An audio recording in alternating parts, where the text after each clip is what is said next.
চলিছে নিৰ্বাচনী বতৰ অসম গণ পৰিষদ আৰু ভাৰতীয় জনতা পাৰ্টিৰ মিত্ৰ দলৰ প্ৰাৰ্থী ফণীভূষণ চৌধুৰীদেৱ আমি বৰশিমলীয়া বুলিয়েই নহয় সমষ্টি পুনৰ্নিৰ্মাণৰ পিছত যি বৰক্ষেত্ৰী সমষ্টিৰ প্ৰতিখন আঞ্চলিকতে আমাৰ অসম গণ পৰিষদ দলৰ কিছুমান সাংগঠনিক সভা অনুষ্ঠিত কৰা হৈছে।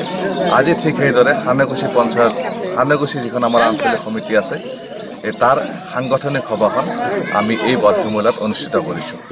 7 মে তাৰিখে আমাৰ বৰপেটা লোকসভা সমষ্টিৰ আমাৰ নিৰ্বাচন অনুষ্ঠিত হ'ব। অতি সৌভাগ্যৰ কথা, এইবাৰ মিত্ৰজোঁটৰ প্ৰাৰ্থী হিচাপে অসম গণ পৰিষদ দলৰ হাতীৰ প্ৰতীকত ফণীভূষণ চৌধুৰীদেৱে প্ৰাৰ্থিত্ব প্ৰদান কৰিছে। আজি আচলতে আমি খানেকুছি আঞ্চলিক সমিতিৰ সৌজন্যত এই সভাখনত আমি আমাৰ কৰ্মীখিনিৰ লগত আলোচনা বিলোচনা কৰি নিৰ্বাচনী প্ৰক্ৰিয়াটোৰ এটা আৰম্ভণি আমি কি ধৰণে আমি নিৰ্বাচনত আমাৰ কৰ্মীখিনি অংশগ্ৰহণ কৰিব, কি ধৰণে নিৰ্বাচনটো আগবঢ়াই লৈ যাব তাৰ এটি পৰ্যালোচনা ইয়াত কৰিলে এখন পৰ্যালোচনা সভা।